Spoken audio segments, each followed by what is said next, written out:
Page 213।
अच्छा जी, ये एक चीज है जो बोरिंग कॉस्ट से रिवर्स है।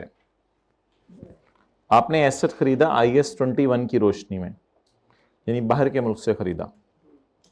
बाहर के मुल्क से आपने एसेट खरीद के एसेट को तो रिकॉर्ड कर दिया, PP डेबिट कर दिया आपने, स्पॉट रेट पे कर देते थे हम। फिर जब उसकी पेमेंट की बारी आई ना, तो पेमेंट आपने थोड़ी देर बाद की, तब करेंसी रेट बदल चुका था। तो करेंसी की पेमेंट करते हुए आपको आ गया लॉस। अब अकाउंटिंग वाले तो सिंपल करते हैं, IFRS वाले एंट्री करते हैं PP डेबिट और कैश क्रेडिट, या कैश था, पेबल था, जो मर्जी था, वो PP में डाल देते हैं 100। इस तरह एंट्रीज की जरूरत नहीं पड़ा करेगी। वो PP में कितना डाल देते हैं 100, और 6 रुपए को P&L में ले जाते हैं। किसी को याद है IAS 21 में एक्सचेंज लॉसेस P&L में जाते थे? वो एक्सचेंज लॉस को P&L में डालते हैं। इसकी अगर आपको अकाउंटिंग नहीं आती तो ढस से पहले अकाउंटिंग मुझे रिवाइज करा दें। एसेट खरीदने की एंट्री क्या होती है? एसेट डेबिट, बस एसेट डेबिट। फिर जब पेबल पे करने गए तो उस वक्त करेंसी का एक्सचेंज का मसला आया हुआ था, तो इसी एसेट की वजह से हमने इस एसेट को धार पे लिया था। ये कई दफा ऐसा भी होता है, इस एसेट को खरीदने के लिए हम लोन ले लेते हैं बाहर के मुल्क से। टैक्स वालों को तो पढ़ाया भी हुआ है वैसे। इस एसेट को खरीदने के लिए लोन ले लेते हैं बाहर के मुल्क से, तो उस लोन की रीपेमेंट पे कोई एक्सचेंज लॉस आ जाता है, तो उस एक्सचेंज लॉस को टैक्स वाले कहते हैं एसेट की कॉस्ट का पार्ट बनाओ। तो टैक्स वाले, अकाउंटिंग वाले नहीं। अकाउंटिंग वाले एक्सचेंज लॉसेस को कहां डालते हैं? लेकिन टैक्स वाले अब ये बोरिंग कॉस्ट से उल्टा हो गया। बोरिंग कॉस्ट इंटरेस्ट को अकाउंटिंग वाले कहते थे एसेट, ये एक्सचेंज लॉस है, ये और चीज है। वो इंटरेस्ट था, ये एक्सचेंज लॉस है। एसेट को आपने, अच्छा एसेट एक्सचेंज नहीं हो रहे, एसेट आपने बाहर के मुल्क से खरीदे, इस वजह से एसेट का पेबल जब पे करने गए हैं तब एक्सचेंज लॉस आया। तो एसेट जब आपने खरीदा, तो एसेट खरीदते हुए आपने, मिसाल के तौर पे एसेट खरीदते हुए आपने एंट्री कर the asset debit payable credit 100 रुपए से। जब आप पेबल पे करने गए, तो कैश आपको पे करना पड़ा 106, तो एक्सचेंज लॉस कितना आ गया? 6। बस ये मैं कहना चाह रहा हूं। तो बोलें एसेट पर कभी कभी क्या आ जाता है? Exchange loss. अकाउंटिंग वाले 100 को कॉस्ट में डालते हैं और 6 को P&L में। टैक्स वाले बड़े अजीब रूल है, ये हार्ड एंड फास्ट रूल है। टैक्स वाले हमेशा इसी तरह करते हैं। टैक्स वाले कंसिडर करते हैं लॉस को एज अ पार्ट ऑफ, अगर गेन होता तो नेट करते, असल में लॉस और एसेट दोनों डेबिट नेचर की चीजें हैं, इसलिए मैंने पार्ट ऑफ बोला है, पार्ट ऑफ। तो टैक्स अथॉरिटीज कहते हैं कि लॉस को एसेट की कॉस्ट का पार्ट बनाओ। अब इसमें डेफर्ड टैक्स की वर्किंग आसान होती है, वो बच्चे तो जल्दी बता देते होते हैं। Deferred tax liability slash asset, वो जरा जल्दी बता दें मुझे। डेफर्ड टैक्स की वर्किंग तो आसान है इसमें। एक्सेलेंट, 100, ये तो 1 सेकंड में सारे बच्चे बताते हैं। कैरिंग अमाउंट 100 है और टैक्स बेस करंट टैक्स की वर्किंग सोच के बता देंगे, तो ज्यादा पता नहीं 6 ऐड होना है या लेस होना है मुझे नहीं पता भाई। अकाउंटिंग वालों ने P&L में डाल दिया हुआ है, टैक्स वाले कह रहे हैं P&L में नहीं डालना था। 6 को क्या करें, ऐड बैक कर दें। ये क्या था, which is already deducted in IFRS। जरा देखते हैं नोट करने की जरूरत है या नहीं, फिर अगर कुछ नोट करना हुआ तो इस पे करेंगे नोट। ऐसा कितने का खरीदा है, फॉरेन करेंसी के एक्सचेंज लॉस कितना है, 6 का। बैलेंस शीट में क्या जाएगा, 100। अभी तो मैंने ढज नहीं बोला ना, अभी तो मैं आपसे अकाउंटिंग पूछ रहा हूं। P&L में क्या जाएगा, 6। एसेट में 100, P&L में 6। बिल्कुल उसी तरह जैसे मैं कहूं एसेट खरीदा 100 रुपए का, रिपेयर कराई 6 रुपए की, तो पहली दफा वाली रिपेयर पे चलो बहस हो सकती है, कभी ना कभी छोड़े वो चले, बात किसी तरह। कॉस्ट ऑफ एसेट 100 रुपया, फॉरेन एक्सचेंज लॉस IAS 21 में कहा जाता है। आप बताएं बैलेंस शीट में क्या पड़ा हुआ है, और P&L में PBT तक पहुंचते हुए कितना माइनस हो चुका है, 6 on acquisition. ₹6 loss on acquisition is considered से आगे does, is considered as a part of cost of as per only tax rules, tax rules के मुताबिक। अब हम टैक्स बेस क्या आ जाएगी, इस तरह लिखना पड़ेगा ना पेपर में हमें। टैक्स बेस क्या आ जाएगी, 106। ये रिवर्स क्यों हो रहा है, हाँ लिखें एक्सचेंज लॉस के आगे। अकाउंटिंग वालों ने खर्चे में डाल दिया हुआ था, टैक्स वाले इसको खर्चा नहीं मान रहे, बस ये लिख लें और क्या लिखते हैं, बस अकाउंटिंग वालों ने खर्चे में डाल दिया हुआ था, टैक्स वाले इसको खर्चा नहीं मान रहे।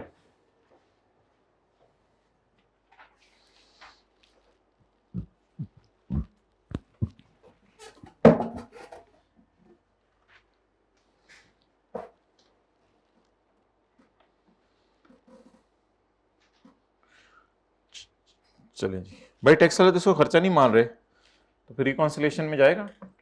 टैक्स वाले तो इसको खर्चा नहीं मान रहे ना, फिर रिकॉन में जाएगा। टैक्स वाले खर्चा नहीं मान रहे इसको, टैक्स वाले खर्चा नहीं मान रहे, टैक्स वाले खर्चा नहीं मान रहे। भाई क्या बातें करें यार, अजीब बातें करें। टैक्स वाले 106 रुपए को डिडक्शन में डाल देंगे और अकाउंटिंग वालों ने 100 रुपए को डिडक्शन में डाल दिया और 6 रुपए को P&L में डाल दिया। जी ये बोंगियां मार रहे हैं, कहां से परमानेंट डिफरेंस है। टैक्स वालों ने 106 को डेप्रिशिएट कर देना है, अकाउंटिंग वालों ने 100 को डेप्रिशिएट करना है और 6 को P&L में डाल दिया। ये कौन सा परमानेंट डिफरेंस है। ये तो नहीं कह रहे एक्सचेंज लॉस नेवर अलाउड, वो कहते हैं it is allowed as depreciation. डालो 6 को डेप्रिशिएट कर लो आहिस्ता आहिस्ता। अजीब इन्हीं के सोचे छिक्के जाओ। परमानेंट डिफरेंस खत्म हो चुके हैं हमारे सिलेबस में, और कोई नहीं आने। आप हर चीज को ही परमानेंट डिफरेंस में ठोक रहे होते हैं, ये कहां से परमानेंट डिफरेंस है। अब इस वक्त मेरे ख्याल से गेन का सवाल करने की जरूरत नहीं है, एक्सचेंज गेन का या वो भी कोई होगा हमारा, चलें छोड़ें बस। एक्सचेंज पास पेपर क्वेश्चन 12 निकालें जी, ब्लैक मार्कर है भाई। आज सवाल शुरू करें आज का, पेज नंबर बताएं। कम से कम 3-4 पास पेपर आज करवा के भेजने आपने मुझे, क्योंकि मुझे तो वरना नींद नहीं आती, टेंशन होती है ना कि बच्चों के पास पेपर नहीं हो रहे। तो कई दफा बच्चे दूसरे कॉलेज वालों के साथ बैठे, ओए तुमने ये भी कर लिया, हमने तो इसे हाथ भी नहीं लगाया था अभी सवाल को। अच्छा छठे दिन ये कर लिया था तुमने। Question number 12।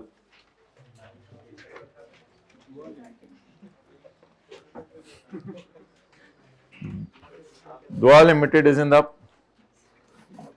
process of finalizing its financial statements.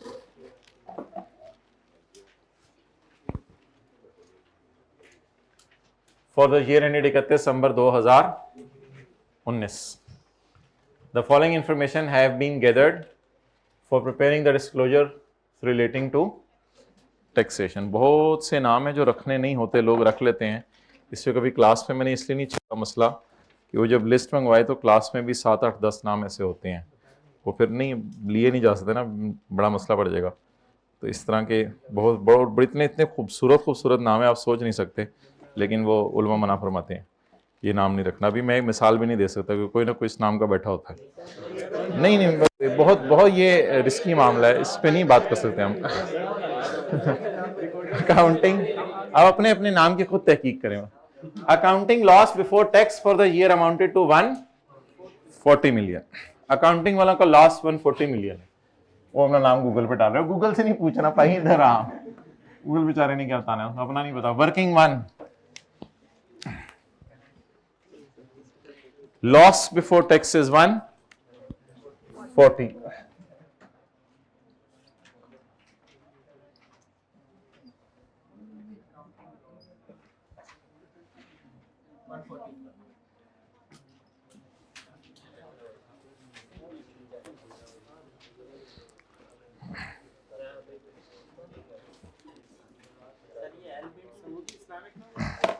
Quran के अंदर है वो नाम, लेकिन वो नाम नहीं रखा जा सकता ना किसी का, वो नाम नहीं है, वो किसी अच्छा accounting loss before tax for the year amounted to 140 million the it includes. अच्छा जी, ये एडजस्टमेंट जरा पढ़ के बताएं, आपके जहन में इसका क्या आ रहा है जवाब? ये एडजस्टमेंट बस नई है, बाकी सारी पुरानी है। इंट्रोडक्शन टू अकाउंटिंग की एडजस्टमेंट है ये।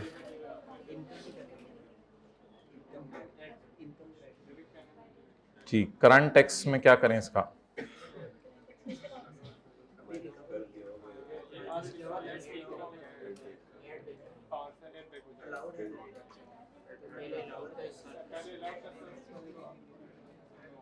हाथ खड़ा करके बता देना क्या करना है। हाथ जी,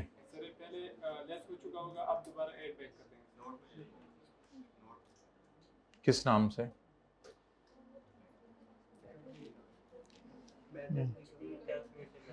एक्सेलेंट, कुछ भी नहीं करेंगे। किसने बताया?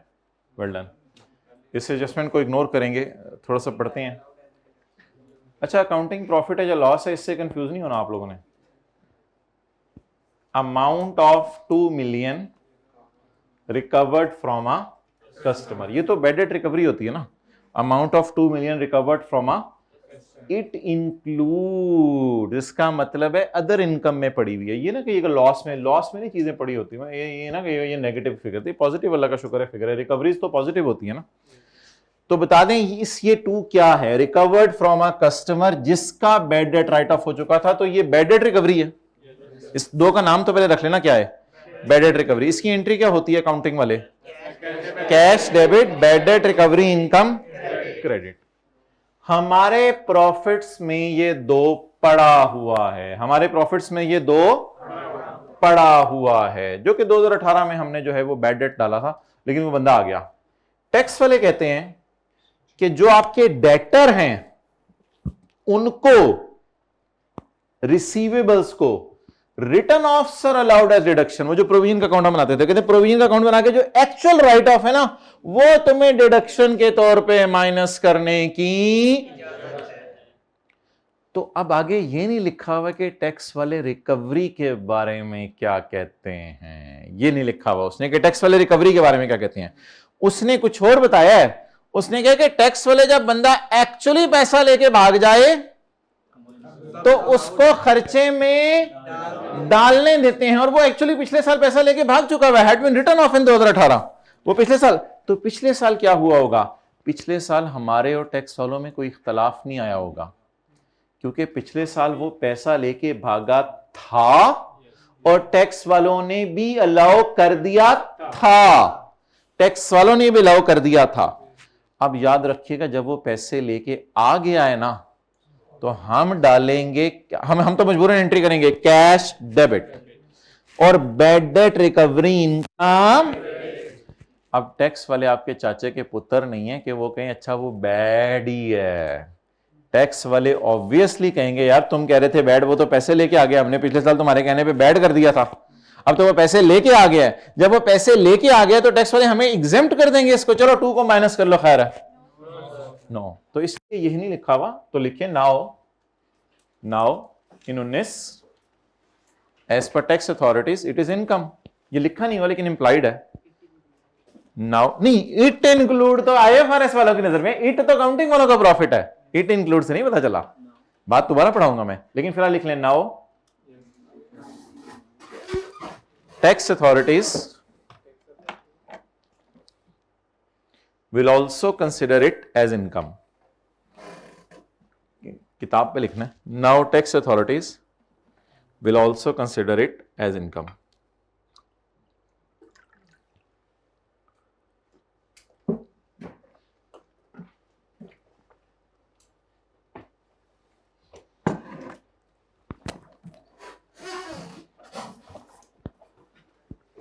ओके,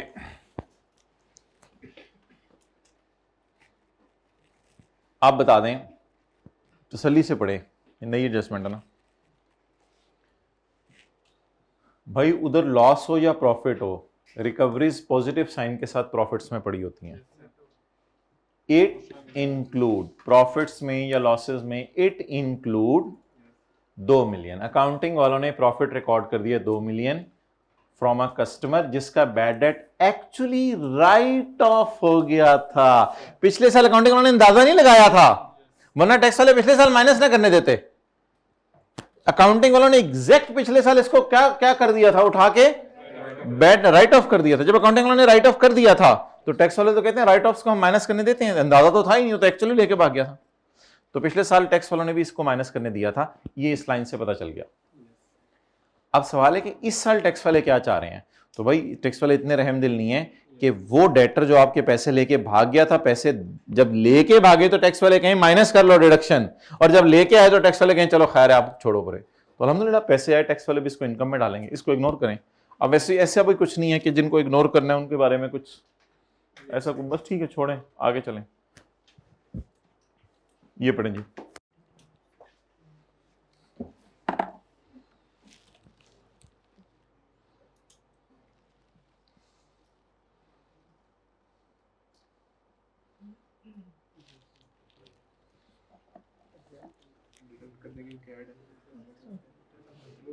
कितने लोग कह रहे हैं एग्जेम्प्ट है जी, कितने लोग कह रहे हैं टैक्सेबल है। अच्छा मुझे बताएं, आप बिजनेस की अकाउंटिंग कर रहे हैं या बिजनेस की पाकिस्तान के ऑपरेशंस की अकाउंटिंग कर रहे हैं? पता नहीं हो, चलिए छोड़े फिर क्या फायदा भाई। हमें इससे कंसर्न नहीं कि बिजनेस जहां मर्जी पूरी दुनिया में ऑपरेट करें, हम तो बिजनेस की अकाउंटिंग कर रहे हैं, यानी बिजनेस की हमने अकाउंटिंग करनी है। अब एक बिजनेसमैन है, उसने डिविडेंड कमाया 16 मिलियन। अगर उसने डिविडेंड कमाया 16 मिलियन तो पाकिस्तान वाले कह रहे हैं टैक्स ना दो, पाकिस्तान वाले कह रहे हैं टैक्स ना दो, लेकिन बाहर के मुल्क वाले कह रहे हैं कि टैक्स दो। आप बताएं, हम करंट टैक्स की वर्किंग निकालते हुए जब इसके यूजर्स को P&L प्रेजेंट करें और नोट प्रेजेंट करें तो हम करंट टैक्स की वर्किंग में ऐसा करते हैं, बस टैक्स नहीं डालते। खैर है, हमने कौन सा पे किया है भाई, करंट टैक्स तो सेपरेट का कोई ऐसा सच वो नहीं है, मेरा नहीं कहा, IAS 12 ने कोई ऐसी नहीं बनाई हुई कि CT current paid in Pakistan paid in foreign country, इस तरह का कोई कॉन्सेप्ट नहीं है IAS 12 में। बस CT करंट मींस के इस साल आपने पे किया, चाहे पाकिस्तान में पे किया चाहे बाहर के मुल्क में पे किया। तो फॉरेन इनकम सिलेबस में आज पहली दफा हमने पढ़ी है। तो बता दें, फॉरेन इनकम पे अगर फॉरेन कंट्री में टैक्स दे दें तो आपके ख्याल से हमारे PBT में ये पड़ी होनी चाहिए, बिल्कुल पड़ी होनी चाहिए। और अगर बाहर के मुल्क में रेट भी इत्तफाकन बराबर होता 35%, इत्तफाकन बाहर के मुल्क में रेट 35 होता, फिर तो हम इस 16 को कुछ भी ना करते। अब फॉरेन से कोई चक्कर नहीं है, चक्कर बस सादा सा है कि आपने पेपर में 0 जमा 20% करना है। हो सकता है पाकिस्तान वाले इस पे 15% टैक्स ले रहे होते और बाहर के मुल्क वाले 20 ले रहे होते, तो फिर तो 15, 20, 35 हो जाता, सॉरी, पाकिस्तान वाले 10% ले रहे होते और बाहर के मुल्क वाले 20% ले लेते, 10 जमा 20 कितना हो जाता? मैं सिर्फ आपसे ये पूछ रहा हूं माय डियर कि इस इनकम पे टैक्स कितना है? हाँ ये लिख लें बस, 20% इस पे टैक्स है, पाकिस्तान में 0। आप बता दें सेपरेट रेट वालियों का क्या करते होते हैं? उसको ऊपर से माइनस कर देते होते हैं और नीचे आके अलग 20% लगा देंगे इंशाल्लाह। Dividend of 16 earned against investment in UK based investment as per tax law, this dividend is exempt from tax. और एक बार याद रखिएगा ना, जब प्रॉफिट्स में आप अपनी इनकम शो कर रहे हैं तो उनके टैक्सेस भी शो करें। ये नहीं कि पाकिस्तान वालों ने माफ किया, दुआ लिमिटेड को तो देना पड़ेगा ना। तो it is a separate rate income अल्हम्दुलिल्लाह, it is not an exempt income. यही ना कर लें, यही कर दें, चलें लेस करें डिविडेंड को। इसलिए मैं लेस कर रहा हूं ना कि इस पे टैक्स नहीं देना, नहीं, इसलिए लेस कर रहा हूं कि इस पे अलग रेट पे टैक्स देना है। निकालें जी बाहर 20 और 16 इनकम बाहर निकालें। 14-15 लाइनें काफी हैं। एक तो टैक्स आ जाएगा ना हमारा नॉर्मल, वो कितना आएगा? एट द रेट ऑफ 35%, वो यहां आ जाएगा। इसमें साथ ये भी कर दें ताकि भूले ना, एट टैक्स ऑन डिविडेंड जी, कितनी इनकम। बाकी ये नहीं कि ये कट कटा के नहीं है, ये रिसीव्ड नहीं लिखा हुआ, अर्न लिखा हुआ है। अर्न का मतलब ये पूरा 16 है, इस पे टैक्स कटा नहीं हुआ अभी, ये पूरा 16 है, बस 16 पे रेट लगाएं। फिर ग्रॉस अमाउंट है 16 इंटू 3.2। क्या चीज? हाँ जी, ये 3.2 कहां देने? पाकिस्तान में देने, बाहर के मुल्क में देने? बाहर के मुल्क में देने। तो दुआ लिमिटेड ने अपनी फाइनेंशियल स्टेटमेंट्स में, अच्छा फाइनेंशियल स्टेटमेंट दो बन रही होती है ना, एक पाकिस्तान वाली इनकम्स की फाइनेंशियल स्टेटमेंट पाकिस्तान वालों के लिए बनती है, बाहर वालों की फाइनेंशियल नहीं, बस दुआ लिमिटेड की फाइनेंशियल स्टेटमेंट बन रही है। दुआ लिमिटेड टैक्स देने दुनिया में कहीं? कहां देने? पाकिस्तान में कितना देना है? 0। और बाहर के मुल्क में कितना देना है? 20।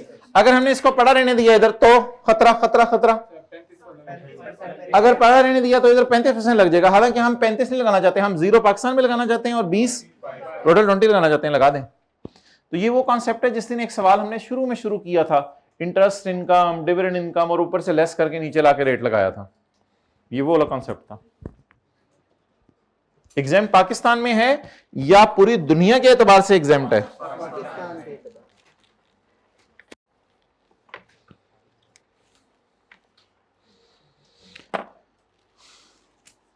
टी अकाउंट बनाने की जरूरत है या बना हुआ है? बता देना। अच्छा कोई डिविडेंड रिसीवेबल तो नहीं था, और कोई स्यापा होता? नहीं नहीं रिसीवेबल नहीं था, डेफर्ड टैक्स में नहीं लेके गया, वो भी तो एक स्यापा चल रहा होता ना साथ। पीपी का अकाउंट बना हुआ है, ओपनिंग बैलेंस है, एडिशंस हैं, इम्पेयरमेंट लॉस है, डिप्रिसिएशन है, डिस्पोजल की क्या बीवी है ना, क्योंकि ये भी ओपनिंग बीवी है। कैसे पता चला ओपनिंग बीवी है? नहीं बस कम्युनिकेशन अलग से नहीं दी हुई, तो ये एसेट अकाउंट बुक वैल्यू के ऊपर है। ये ओपनिंग बीवी है, ये एडिशन की कॉस्ट है, ये इम्पेयरमेंट है, ये डेप्री, ये डिस्पोजल है। परमानेंट डिफरेंस, टेम्परेरी डिफरेंस है इम्पेयरमेंट। परमानेंट डिफरेंस पढ़ा चुके हैं आपको, खत्म हो चुके हैं परमानेंट डिफरेंस। अच्छा जी, एक एसेट है 100 रुपए का, अकाउंटिंग वालों ने 40 रुपए इंपेयर किया और 60 रुपए डेप्रिसिएशन में डाला।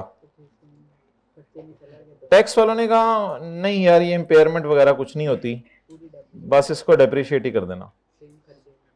तो ये आरजी से फर्क है, कोई नहीं। इंपेयरमेंट का मतलब होता है कि वो जो डेप्रिसिएशन बाद ज्यादा चार्ज होनी थी वो एकदम आगे चार्ज हो गई।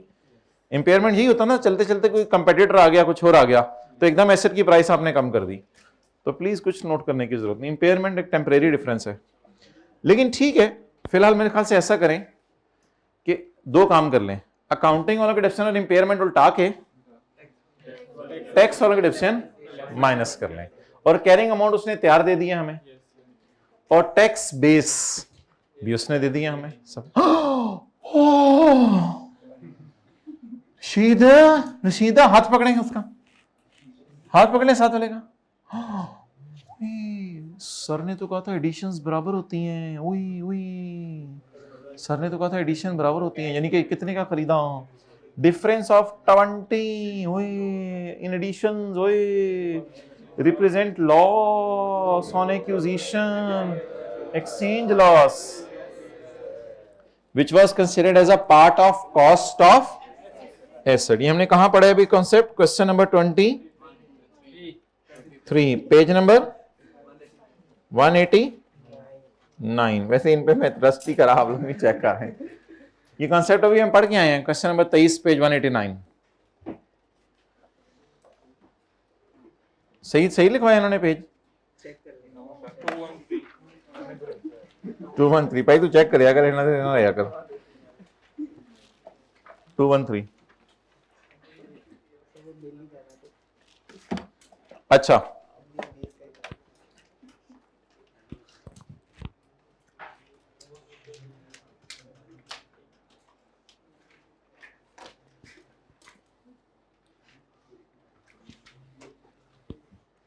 ₹20 इसमें क्यों नहीं पड़ा हुआ? अच्छा, ₹20 अकाउंटिंग वालों ने एक्सपेंस में डाला होगा। किस नाम से? एक्सचेंज लॉस के नाम। नहीं, 4 को नहीं पकड़े, 80 को पकड़े। इस 80 में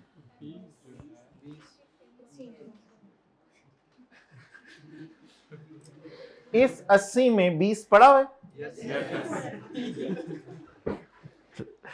इस 80 में 20 पड़ा है, पड़ा रहने दें, पड़ा रहने दें। इसमें 20 पड़ा हुआ नहीं पड़ा हुआ? वो कहां पड़ा हुआ है? तो ये अब करंट टैक्स में ऐड करना था 20। अब जिसको नहीं समझ आ रहा हम क्या करें? करंट टैक्स में ऐड करना है 20, उल्टाना है 20। उल्टाना क्यों है? अभी अभी से सिखाया था, जरा याद करें। इन्होंने 20 कहां डाल दिया?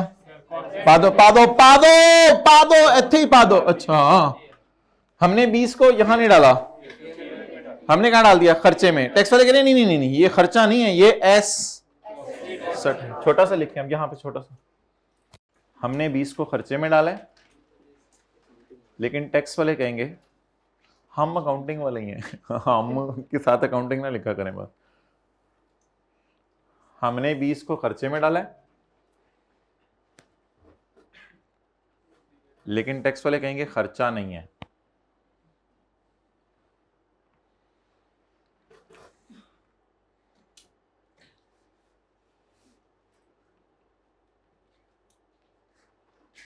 इसलिए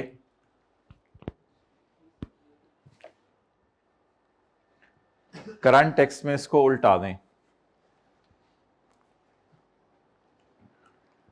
तो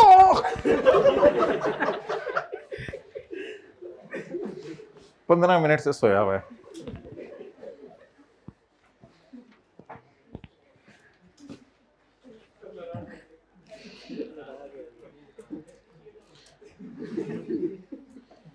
ये इजी मार्क्स थे, ये कैरिंग अमाउंट और टैक्स बेस वाले भी इजी मार्क्स थे।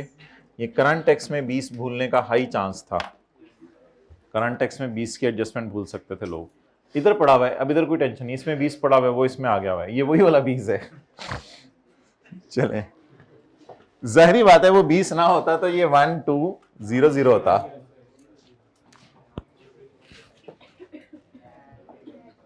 वो 20 पहले कर लें। Exchange loss which is recorded by IFRS but it is an asset as per tax rule. तो टैक्स वाले इसको लॉस को नहीं मानते, खर्चा।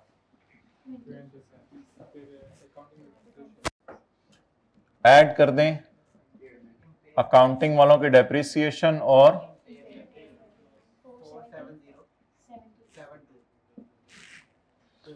और लेस कर दें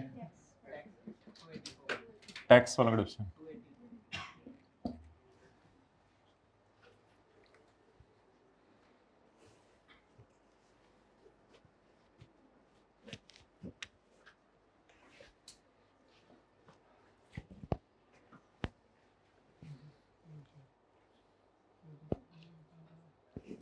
खोल लें, वर्किंग खोलनी है या वो रिक्वायरमेंट है? मैं करता हूँ, हाँ। रिक्वायरमेंट है, रिक्वायरमेंट है। अच्छा जी, 44 और 92 का टी कौन बना दें? 44 और 92 का टी कौन बना दें? वर्किंग नंबर,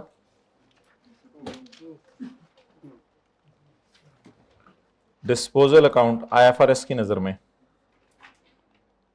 एसेट की बीवी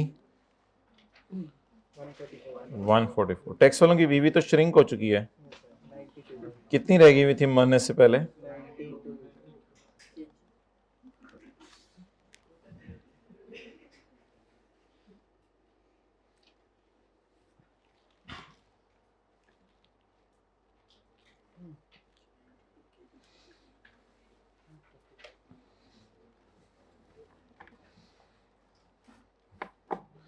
पॉज करें भाई।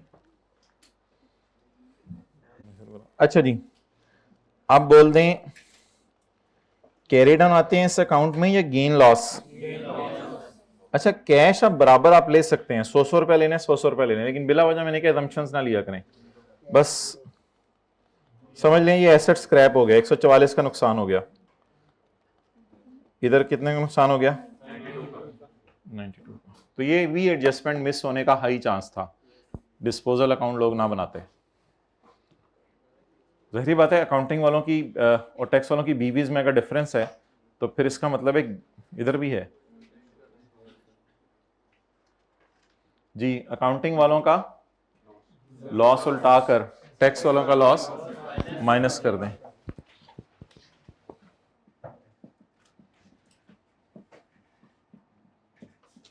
तो आवाज को ऐसे ही आहिस्ता रखा करें बाहर, और कहीं कहीं भी लगाने की हर वक्त जरूरत नहीं। टैक्स लॉस, अकाउंटिंग वालों का लॉस उल्टाएं। 92। नहीं ऐड नहीं ना, ये टैक्स वालों का लॉस।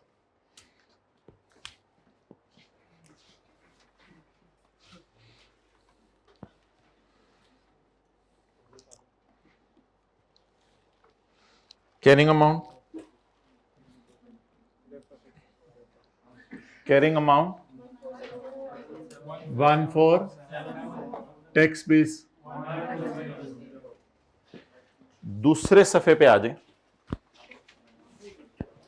पहला सफा आपने नोट के लिए खाली छोड़ा हुआ था, दूसरा सफा आपने जो है वो रिक्वायरमेंट बी के लिए खाली छोड़ा हुआ था, तीसरे सफे पे आप वर्किंग वंस कर रहे थे माशाल्लाह, वर्किंग 1 2 3।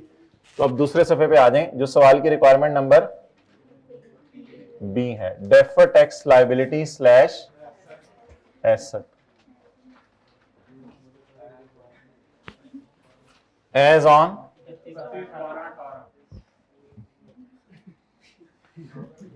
आवाज पहचानी होती है नहीं, आहिस्ता बोलो क्यों? तो खुद ना सीट, ड्राइविंग सीट हाथ में लिया करो, ये पंगे ना लिया करें। अब अम्मी अबू बैठे हैं तो छोटे को ऐसे वो खुद देख लेंगे, उनको पता है वो क्या कर रहा है और उनको पता है कि किस टाइम पे क्या बात उससे करनी है।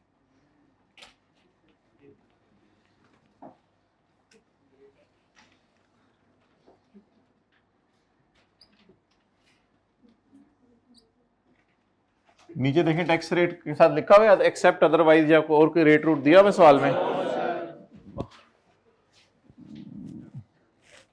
डालने आदत पे से अलग टैक्स रेट को करंट, खैर अभी जाने दें जी। बोले पापा।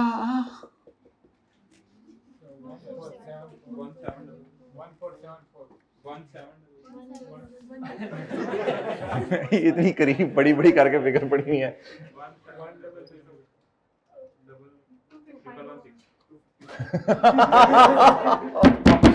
1116 1474 नहीं है ये? हाँ हमारा देख सवाल की रिक्वायरमेंट क्या है?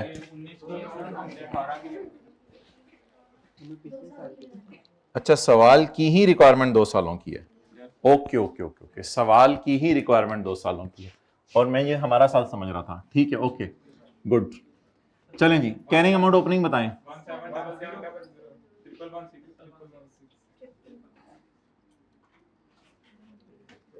ठीक है, देख लेंगे इस पॉइंट पे। चलें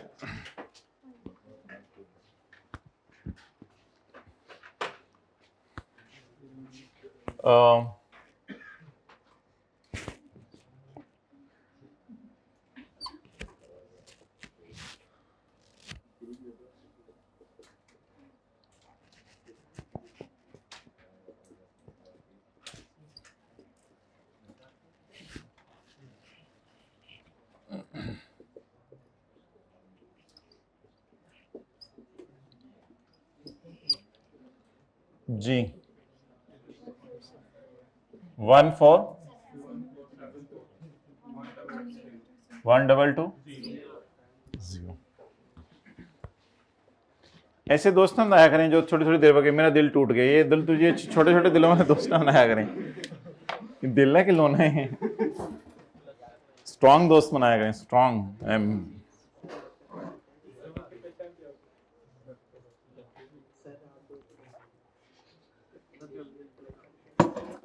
ओके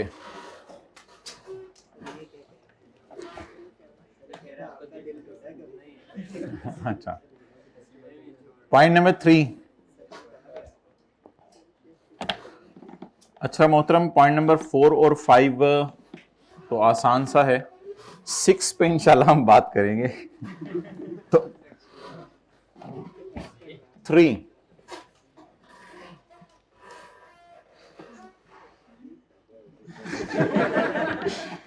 में मुझे बता दें करंट टैक्स में क्या जाएगा, हाथ खड़ा करके।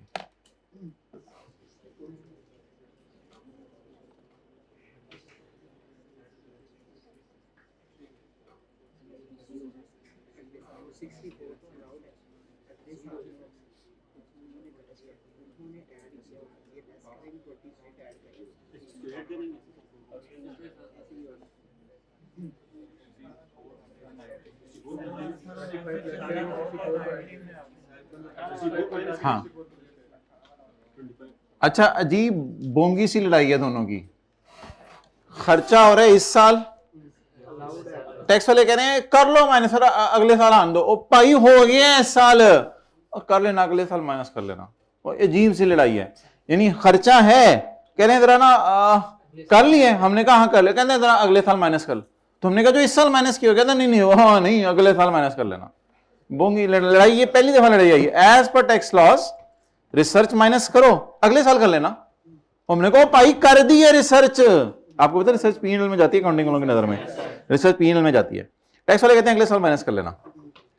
रिसर्च हमारे साल की कितनी है, ये टैक्स वाले अगले साल माइनस करेंगे। हमने इस साल माइनस आराम से भी बता सकते हैं आप सर, हमने इस साल माइनस कर ली हुई है ना, इसको उल्टाना पड़ेगा। अब पिछले साल वाली तो छोड़ें, पिछले साल वाली रिसर्च तो छोड़ें, वो हाँ पिछले साल वाली रिसर्च पिछले साल हमने माइनस की होगी और टैक्स वालों ने उसको अच्छा, मैं अगर इस तरह करूं, आप जिस तरह मर्जी करें, 2018 2019 2020 चौंठ पंजी पंजी। ये जिन लोगों को समझ आ गया है वो हाथ खड़ा करें। असल में अगले साल माइनस करना तो बच्चों को समझ आ जाता है, लेकिन हमारे साल उल्टाना भी तो होता है ना। कहते हैं रिसर्च को कब माइनस करो, इसकी तस्वीर जरूर खींचनी है आप लोगों ने, फिर ये एडजस्टमेंट आपको याद रहेगी, वरना ऐसे नहीं याद रहनी। अभी मौका देंगे आपको, पहले जरा समझ लें। वो कहते हैं रिसर्च को ना माइनस कर लिया करो अगले साल।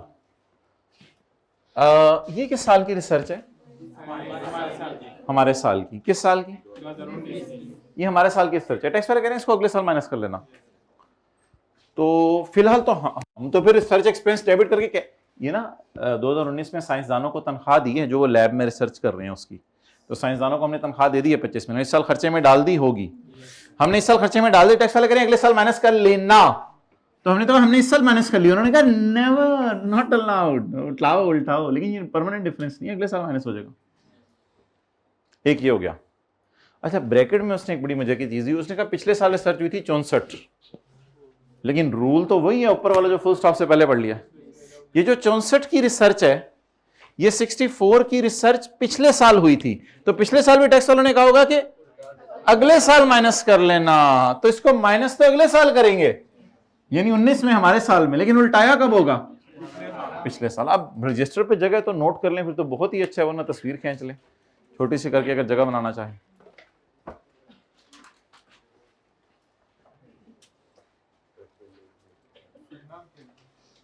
नाम, बस रिसर्च ही लिखना है, लेस। और अब हम ये नहीं कर रहे ना, अब हम 64 और 24 कर रहे हैं। तो पहले इस तरह लिख लो, फिर इसको मिटा के फिर नाम लिखना पड़ेगा मुझे अब, वरना इस तरह तो अजीब सा लग रहा है।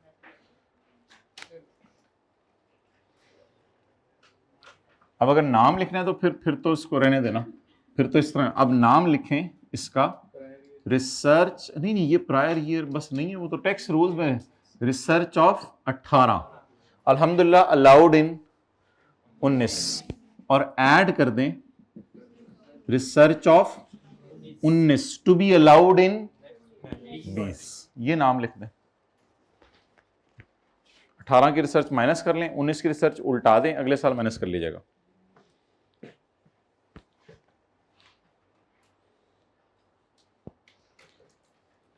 जल्दी से कैरिंग अमाउंट वाले मार्क्स बता दें, कैरिंग अमाउंट वाले, कैरिंग अमाउंट जल्दी से, कैरिंग अमाउंट। भाई आप लोगों को पता है कि रिसर्च की एंट्री मैंने आपको IS 38 में कराई थी, research expense debit cash credit. भाई कोई दुनिया की बैलेंस शीट लाके दिखा दें जिसमें लैंड बिल्डिंग प्लांट मशीनरी के नीचे रिसर्च पड़ी हो। बैलेंस शीट में कहां जाती है रिसर्च? रिसर्च तो P&L में जाती है। कैरिंग अमाउंट किन चीजों की होती है? जो तो रिसर्च एडवर्टाइजमेंट, मेरे भाई ये भालू एडजस्टमेंट है, मैं आपको भी बताने लगा हूं ये भालू एडजस्टमेंट है, ये असल में भाली है, छोटे वाला उस काले तक क्या लिखा हुआ था कि एडवर्टाइजमेंट खर्चे में चली गई है, टैक्स वाले कह रहे हैं 5 सालों में माइनस कर लो, और इधर भी वही लिखा हुआ है ये खर्चे में चला गया, टैक्स वाले कह रहे हैं अगले साल माइनस कर लो। तो ये 100% भालू एडजस्टमेंट है, लेकिन वो भाली बन गया इसलिए। अगर यही लिखा होता ना कि सर्च को इस और अगले साल थोड़ा थोड़ा करके माइनस कर लो, तो वो भालू भालू सॉरी, तो फिर सबको फौरन पता चल जा रहा था। लेकिन इस सवाल में 100% भालू एडजस्टमेंट है, वो एडजस्टमेंट का नंबर। और असल में ये हुआ ना, वो भालू एडजस्टमेंट में ये हो रहा था कि इस साल भी थोड़ा सा माइनस हो रहा था कि एडवर्टाइजमेंट है 50 रुपए, इस साल और अगले 4 साल में माइनस कर लो, इस तरह का लिखा हुआ था। लेकिन इस सवाल में क्या लिखा हुआ है? अब याद रखिएगा, जो खर्चा हम इस साल कर दें और टैक्स वाले बाद में माइनस करने दें, उसकी एसेट टाइप नेचर बन जाती है भालू एडजस्टमेंट की तरह। टैक्स वालों की नजर में ये एसेट टाइप चीज है, क्योंकि टैक्स वाले इस साल, अच्छा पहले अकाउंटिंग वालों की नजर में बता दें, रिसर्च कहां जानी चाहिए? P&L में। तो रिसर्च की कैरिंग अमाउंट, फिर मैं नाम लिख देता हूं, रिसर्च तो नाम नहीं आएगा यहां पे, कैरिंग अमाउंट 0, क्योंकि एडवर्टाइजमेंट की भी कैरिंग अमाउंट क्या थी? P&L वाली चीजों की कैरिंग अमाउंट क्या होती है? 0। जो लोग चाहते हैं मैं टैक्स वालों की एंट्रीज करूं, तो याद रखिएगा कैश की एंट्री अकाउंटेंट टैक्स वालों का हो या अकाउंटिंग वालों का हो, भूल नहीं सकता, कैश की एंट्री ओमिट नहीं हो सकती। असल में ना 2018 में जब मैंने रिसर्च की थी, तो टैक्स वालों ने कहा था अगले साल माइनस कर लो। जिस चीजों को अगले साल या अगले सालों में माइनस किया जाता है, उनकी नेचर एसेट की बन जाती है। तो टैक्स वालों ने जब कैश क्रेडिट किया होगा ना 68 का, 64 का जब पिछले साल कैश क्रेडिट किया होगा, तो डेबिट मारा होगा एसेट। ये एसेट बन गया, जैसे एडवर्टाइजमेंट और वो एसेट बनी थी। अब अगला साल आएगा ना 19 का, टैक्स वाले कहेंगे अल्हम्दुलिल्लाह it is allowed as deduction, it is allowed as, इसलिए एक एसेट रिकॉर्ड करना पड़ेगा हमें। ये वाला एसेट बच्चे भूल जाते हैं। 18 में कितना एसेट है, लेकिन वो 19 में एसेट नहीं रहेगा कि कैरी डाउन को ब्रॉट डाउन बना लें, वो 19 में तो डिडक्ट, लेकिन यहां जरूर लिख दें deductible in future, deductible in next year. ये deductible in next year deduct हो जाएगा, लेकिन अगले साल दोबारा रिसर्च कर ली, अगले साल दोबारा रिसर्च कर ली, 19 में और कैश पे कर दिया 25। ये टैक्स वालों की एंट्रीज करा रहा हूं, लेकिन मेरे तो ख्याल से जाने दें। अगले साल दोबारा रिसर्च कर ली, टैक्स वालों ने कहा इसको खर्चे में अगले साल डाल दो, हम अब इधर बैठे हैं और इसको खर्चे में अगले साल डाल दो, हम फिर क्या करें? डेबिट कैश तो पे होगा तो एंट्री मजबूरी में होगी, हम हमेशा कैश की एंट्री कभी इसीलिए तो पीपी दोनों की नज़र में बराबर होता है जब एडिशन होती है दोनों की, क्योंकि कैश की एंट्री में मजबूर हैं दोनों। लैंड की कैरिंग अमाउंट टैक्स बेस क्यों बराबर है? कैश इन्वॉल्व हो गया। इनटेंजिबल में सॉफ्टवेयर बाजार से खरीदा, हमेशा कैरिंग अमाउंट टैक्स बेस खरीदती ही बराबर होगी क्योंकि कैश इन्वॉल्व है। जहां कैश इन्वॉल्व होता है वहां टैक्स वाले और अकाउंटिंग वाले फ्लैट हो जाते हैं, भाई हम एक ही हैं, हमारे उनमें फर्क ही कोई नहीं। तो मसला ये पड़ा हुआ है कि अब 19 में दोबारा रिसर्च कर दी हमने 25 की, लेकिन टैक्स वाले कह रहे हैं it is not allowed as deduction. तो हम अब डेबिट खाली छोड़ के बैठे हुए हैं। इट इज वैल्यू एडजस्टमेंट, जिस चीज को टैक्स वाले फिर कभी माइनस करने दें, चाहे वो अगले 5 साल में करें चाहे वो अगले साल में करें, वो बस जबरदस्ती एसेट ही है, वो और क्या करें इसका। तो ये एक छोटी सी एडजस्टमेंट थी सवाल में, अजीब सी। करंट टैक्स की वर्किंग इसकी आसान थी, इसकी डेफर्ड की मुश्किल थी। जी बोलें। 25। अच्छा, इसका नाम डिडक्टेबल क्यों है? अकाउंटिंग वालों ने डिडक्ट कर लिया, टैक्स वाले अगले थोड़े से सालों में डिडक्ट करने देंगे, या हो सकता है अगले साल करने दें, पता नहीं, कभी ना कभी तो करने ही देंगे। और अल्लाह का शुक्र है अगला साल नजर भी आ रहा है 19 का, डिडक्ट हो भी गया। और रूल लगना था वो वाला, रूल नंबर 2, रूल नंबर 2 से भी चल सकता है। रिसर्च एसेट ब्लंडर है ये अकाउंटिंग की नजर में। कभी अकाउंटिंग की क्लास में टीचर ने एडवर्टाइजमेंट एसेट और रिसर्च एसेट लफ्ज ने यूज किया। टैक्स वाले अब एडवर्टाइजमेंट को भी एसेट कह रहे हैं, रिसर्च को भी एसेट कह रहे हैं, बल्कि कल सवाल में रीस्ट्रक्चरिंग पता नहीं क्या चीज थी उसको भी एसेट कह दिया था। बट टैक्स वाले किसी भी खर्चे को हट के 2-4 सालों में माइनस करने दें तो उसका नाम क्या पड़ जाता है? एसेट।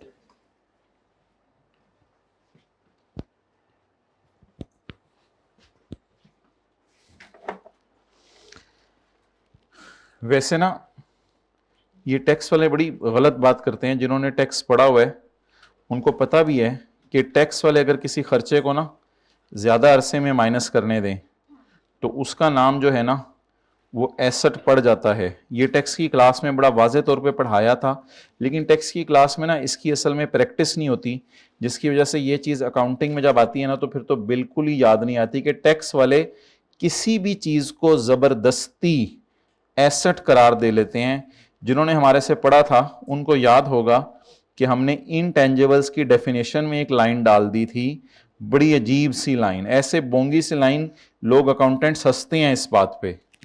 इनटेंजिबल्स जब हमने पढ़ा था टैक्स की क्लास में, ये टैक्स की किताब मैंने खोली हुई है, तो हमने पढ़ा था any expenditure that provide a benefit for more than 1 year. हर वो खर्चा जो 1 साल से ज्यादा का फायदा दे उसको जबरदस्ती क्या बना दो? इनटेंजिबल। और ये बात इस हद तक बढ़ चुकी थी कि हमने जो है वो जब पास्ट पेपर किए थे तो पास्ट पेपर के अंदर हमने जो है वो एक सवाल भी किया था बिजनेस के चैप्टर में, जिसमें हमने एक चीज को बनाया भी था, वो भी आपको दिखाते हैं। हम एक चीज को बनाया भी था, एक सवाल किया था हमने बिजनेस के चैप्टर में, expenditure of 4.5 lakh on advertisement which is expected to generate revenue for. अब ये हमने टैक्स की क्लास में किया था, जहां से भी आपने टैक्स पढ़ा हो ये सवाल शायद टीचर्स ने करवाया हो। तो इसको हमने क्या कहा था कि ये जो है एक्सपेंडिचर है 4.5 लाख रुपए का, हालांकि अकाउंटिंग वाले इस प्रमोशन को एक्सपेंसेस में डालते हैं, लेकिन इसको इनटेंजिबल की डेफिनेशन में गिरवा के हमने आहिस्ता आहिस्ता माइनस करवाया था। तो बिल्कुल टैक्स वाले एक अजीब सा कॉन्सेप्ट है, इलॉजिकल सा कॉन्सेप्ट। इलॉजिकल तो हमारी नजर में है, अकाउंटिंग वालों की नजर में, लेकिन टैक्स वाले कभी कभी ना कंजूस हो जाते हैं, कहते हैं यार ये रिसर्च, एडवर्टाइजमेंट, रीस्ट्रक्चरिंग, ये कोई इतने खर्चे हमें पसंद नहीं है, अगर तुम करते भी हो तो थोड़ा थोड़ा करा के माइनस करा लेना, फौरन हमारे पे इतना प्रेशर ना डाला करो। तो अकाउंटिंग वाले फौरन प्रेशर डाल के खर्चे में डाल देते हैं, तो कैरिंग अमाउंट क्या आ जाती है? 0। लेकिन किसी भी खर्चे को टैक्स वाले 2-4 साल में माइनस करें, हम फौरन माइनस करें, तो इसका नाम पड़ जाता है वैल्यू एडजस्टमेंट। ना अजीब, ना शुक्र, ना सबर, ये एक वैल्यू एडजस्टमेंट। चलें जी आगे, बस सवाल मुक गया, खत्म करें इसको, क्या है 5 मिनट लगाएं इसको खत्म करें, जल्दी बनाएं या टी काउंट बनाएं, आज तो बना दें रेंट का काउंट। ओहो, इसको तो ढज पहले लिख रहे, इसको तो ना पढ़े ना, पहले टी काउंट तो बना लें।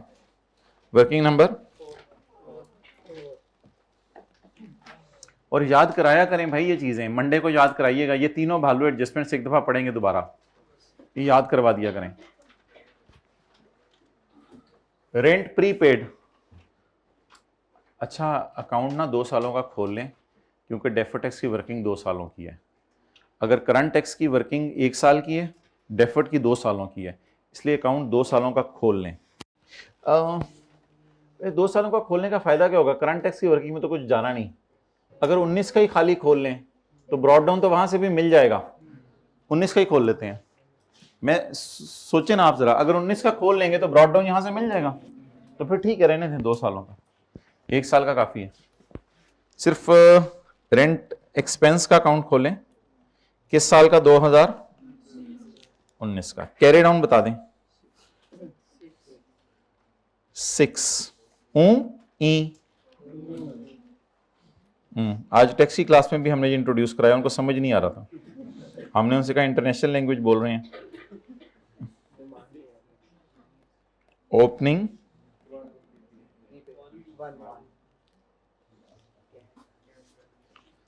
दो ऑप्शंस हैं, दोनों में से देख लें। 1 को इधर ले जाएं, 6 को इधर ले जाएं, या नेट करके कर लें। चलें नेट करके कर लें। इधर भी क्या बैलेंसिंग आ रहा है?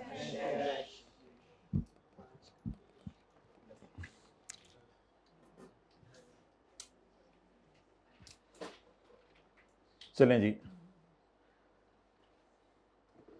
इसमें तो अल्लाह का शुक्र है। अब नॉर्मल सा सिनेरियो बनेगा, या कैश अकाउंटिंग होगी या नॉर्मली एक्रूअल अकाउंटिंग होगी। अगर कैश अकाउंटिंग हुई तो reverse expense and minus payment, carrying amount will appear, tax base will be 0। However, if accrual accounting is used, then in current tax do nothing, and in deferred tax carrying amount will appear and tax base will be equal to carrying amount। अच्छा, वैसे rent तो normal खर्चा है, वो कभी भी not allowed नहीं हो सकता, लेकिन अगर नॉट अलाउड हो जाए तो वो तो फिर अलग बात है, वो फाइन वगैरह इस तरह की चीजें होती हैं, ये नॉट अलाउड नहीं हो सकता। अच्छा जी, अब अकाउंटिंग देखें कौन सी टैक्स वाला यूज करें। अच्छा, कैश अकाउंटिंग। चलें फिर पहले करंट टैक्स की वर्किंग कर दें। रिवर्स, वो एक्सपेंस कोई नहीं है, अब टाइम में जगह भी नहीं है, बस record payment, rent paid.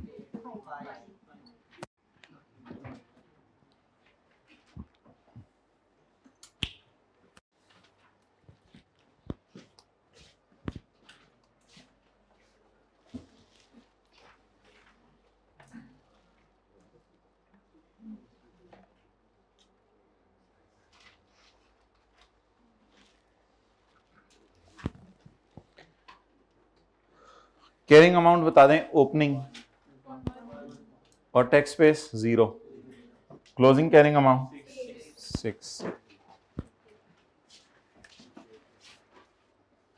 Prepaid, payable, unearned, receivable आ जाएं तो टी कौन बनाया करना है। भालू एडजस्टमेंट में नहीं टी कौन बनाना होता।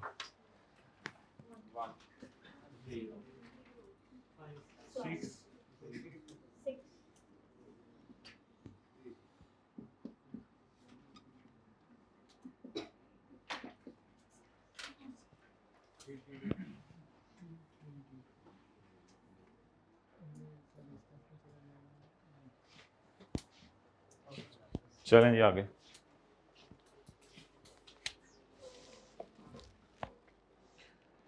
एज ऑन 31 दिसंबर 2018 का क्या मतलब है? पिछले साल के एंड पर कुछ लॉसेस थे जो कि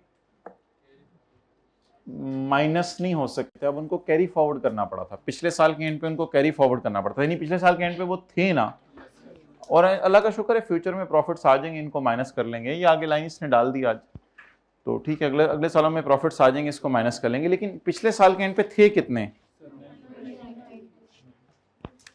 18 में थे कितने? 90। क्या करना है इसका?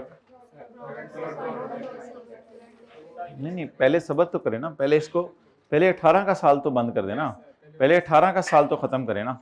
पिछले साल पहले मुझे पूरा करा दें, फिर 19 में भी ले आइएगा, पहले 18 का साल खत्म करवाएं। 18 के एंड पे लॉसेस कितने आए थे? 90। और 18 के एंड पे हमने सोचा था इंशाल्लाह कभी अल्लाह करे फ्यूचर में अगर प्रॉफिट आ गए तो इस 90 को माइनस करेंगे, तो जब 90 को माइनस करेंगे तो फ्यूचर में टैक्सेबल प्रॉफिट कम होंगे, तो टैक्स सेव होगा। तो ये सोच के बाद हमने 18 में कुछ और किया होगा या बस 90 को उधर ही पड़े रहने दिया होगा?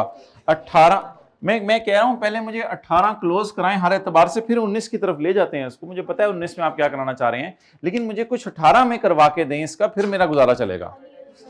18 की डेफर्ड टैक्स वर्किंग में इसका नाम रखें अनयूज लॉस एज ऑन 31/12। वाजे सवाल में एज ऑन लिखा हुआ है, पिछले साल का फॉर द ईयर होता तो भी वो एज ऑन ही होता क्योंकि पुराने ना पड़े होते। तो एज ऑन ये जरा ध्यान रखना है, वरना पास पेपर का क्वेश्चन 5 2 दफा कर लीजिएगा घर जाके, इस एडजस्टमेंट के आगे लिख लें पास पेपर क्वेश्चन 5, वो 1-2 दफा घर जाके बेशक संडे को कर लें, ताकि अनयूज लॉसेस एक ही दफा आपके जिंदगी भर के लिए वो कॉन्सेप्ट खत्म हो जाए अनयूज लॉसेस का। अच्छा, अनयूज लॉस बताएं कितने? नहीं लिखना, ना यहां ना यहां ना यहां, डायरेक्ट यहां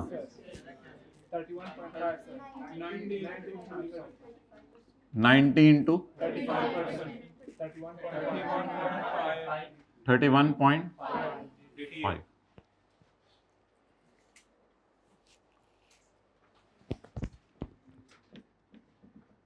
डेफर्ड टैक्स एसेट। चलें 18 खत्म हो गया, अब 19 का साल करें। 19 में पता नहीं अल्लाह करे इतने प्रॉफिट आ जाएंगे 90 सारा हो जाए। अगर 19 में इतने प्रॉफिट ना आए कि 90 बर्दाश्त हो सका, तो फिर जो बचे चुके हैं वो इधर अनयूज लॉसेस आ जाएंगे।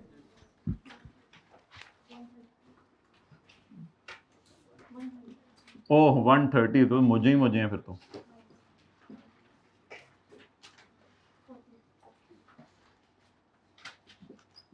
$130 लेस ब्रॉट फॉरवर्ड लॉस कितना? 90।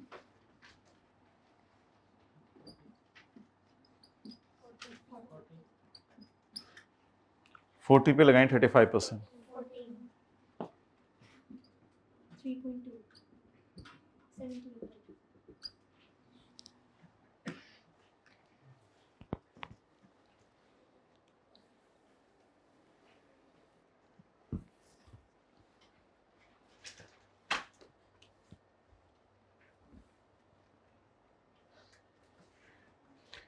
बस इस सवाल में एक बेडेड रिकवरी इनकम की एडजस्टमेंट थी, डिफरेंट सी।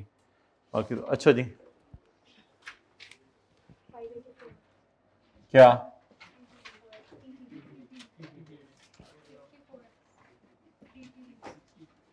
अकाउंटिंग उन्होंने 64 माइनस कर लिया, टैक्स वाले फिर कभी माइनस कर लेंगे।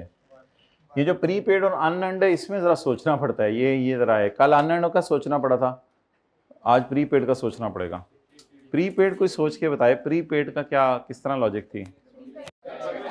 प्रीपेड इस साल तो पे हो गया ना, प्रीपेड कार्ड वही होता है जो हमारे पास पड़ा हो, पे हो गया हुआ है लेकिन कार्ड पड़ा हुआ है अभी हमारे पास, अगले साल स्क्रैच करके इस्तेमाल करेंगे। तो प्रीपेड अगले साल जाएगा एक्सपेंस में, टैक्स वाले कहेंगे इसे उल्टा दो, इस खर्चे को हम नहीं मानते क्योंकि हम पेमेंट को लो करते हैं, उल्टाने की वजह से टैक्सेबल इन फ्यूचर। बहरहाल टीटीडी रूल 1 भी लग रहा है इसमें। और अब ना जब अनयूज लॉसेस वगैरह आप इन पे अलग अलग लगाएं, कोई नहीं अलग अलग लगाएं, वो वैसे भी उसने ईच लिखा हुआ है, बाइंडिंग है, पेपर में मार्क्स हैं, हर टेम्परेरी डिफरेंस का अलग DTLA बताना है, अलग अलग बताना पड़ेगा जी। 20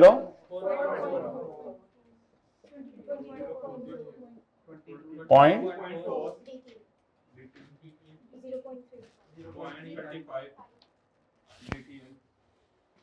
कौन बोला 0.35? होना सही कर लिया 0.35। थोड़ी जी तो भैया सी भी पड़े है जिंदगी च जी। पुत्र जी थोड़ी थोड़ी देर तस्वीर लै रहे इतने आके बह जा, पहले तो सुता था लंबी तान के।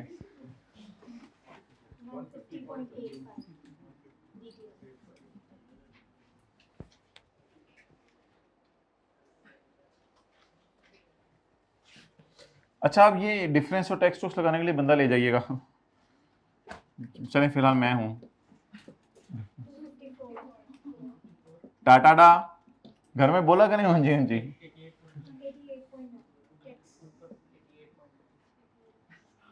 88 पॉइंट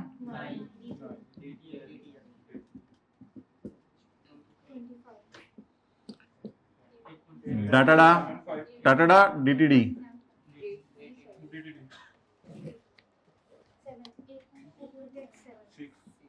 8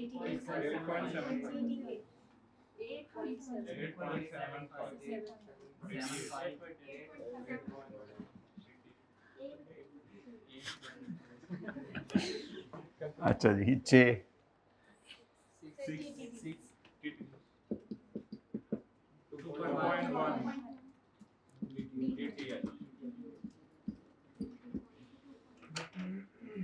हमारी हदों में आ रहे हो तुम 82.2 चलें नोट बना लें पहले टी काउंट बना लीजिएगा पांडे कली करा लो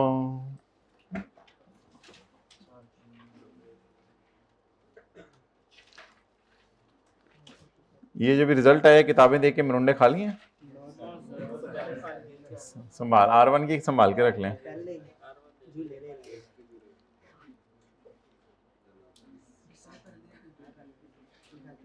आजकल तो कॉटन कैंडी मिलती होगी जमाना बदल गया है तो लच्छा कहते होते थे हमारे जमाने में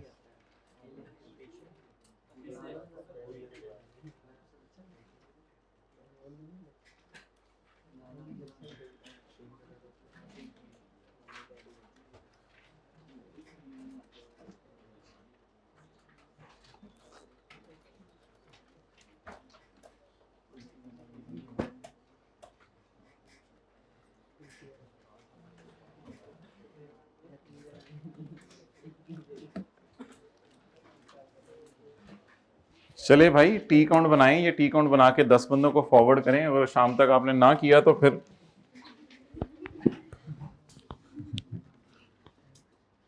जिन्न आ जाएगा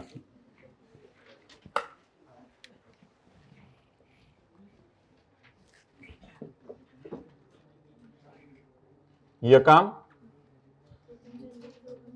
2019 ब्रॉड डाउन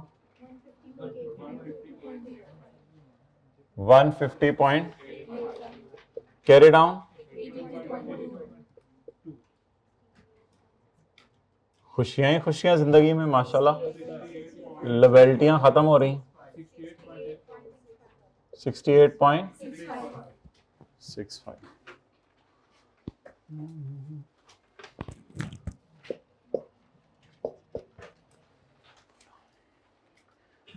यहां बन सकते हैं नोट ट्राई करते हैं नोटी बना लेते हैं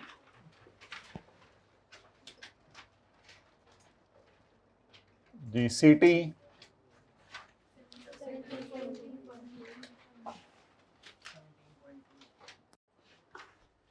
सर 12 भी पाना है 12 टैक्स जी 12 भी टैक्स पाना है सारे पापू के एक की बारी ले आओ 17.2 डाटा प्रायर ईयर का नहीं है कोई अच्छा चलें सर मेरी ये फिगर नेगेटिव आ गई उसके बाद मैंने फिर आगे देखा नहीं मैंने कभी इससे तो बनी नहीं 51.45 चलें इधर खुली खुली करके recon 9.2 recon TBL LBT loss before tax अच्छा जी लॉस बताएं ये लॉस है प्रॉफिट है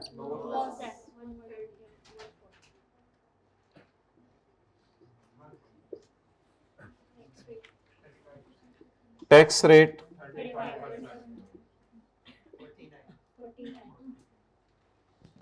नहीं मेरे नहीं ख्याल 49 आ रहा होगा दिखाएं 49 कैसे आ सकता है ठहरें एक मिनट डिविडेंड भी है इसको मैं बाद में जवाब देता हूँ हाँ -49 ओके -49 आप पूरी बात किया करें ना -49 आ रहा था मेरे तो ख्याल से इस तरह के तो ब्लंडर होते हैं पेपर में। तो नेगेटिव 140 पे रेट लगाया ना आप लोगों ने। हाँ इंप्लाइड था, हम अपनी बारी इंप्लाइड था। ठीक है भाईजान, पॉज कर चढ़ो वो टेक्स्ट में बताया था, लेकिन वो 100 लेक्चर के बाद पॉज कर दो, 100 लेक्चर के बाद बताया जाता है। अपनी बारी इंप्लाइड तुसी इंप्लाइड नहीं बताएं जवाब। -49। अच्छा जी, अब जाके देखें deduction not allowed, exempt income, different rate income, और टी काउंट में अगर दोनों रेट डिफरेंट हैं तो इनकी वजह से जो फर्क आ रहा है, और प्रायर ईयर। यही अभी तक हमने चीजें पढ़ी हैं। ये इंशाल्लाह आपको मंडे ट्यूसडे की क्लास में सारी एक जगह लिखवा भी दी जाएंगी। तो बता दें, पहली 2 क्लासों में क्या पढ़ा था? परमानेंट डिफरेंस में डिडक्शन नॉट अलाउड और एग्जेम्प्ट इनकम नहीं है सवाल में। फिर पढ़ा था एक दिन क्लास में सेपरेट रेट, फिर एक सेपरेट रेट डिविडेंड का, इंटरेस्ट का, कमीशन का। एक और रेट पढ़ा था, वो सेपरेट रेट किसी खास इनकम का नहीं था, वो जनरल टैक्स रेट में डिफरेंस था। एक वो कॉन्सेप्ट भी पढ़ा था, और पास पेपर क्वेश्चन 5 में भी वो है। और आखिरी चीज जो ताजा ताजा आज पढ़ी है वो प्रायर ईयर।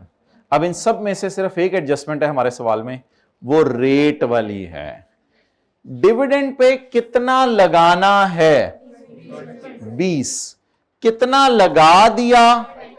कितना ज्यादा लगा दिया? 15%। और डिविडेंड को क्या किया? इधर भी माइनस ही करना है। Less tax effect of dividend जी इंटू 35 लगा दिया, लगाना था 20, 15 ज्यादा लगा दिया, 2.51.4। ठीक है, हल्का फुल्का बैलेंस नहीं हो रहा है।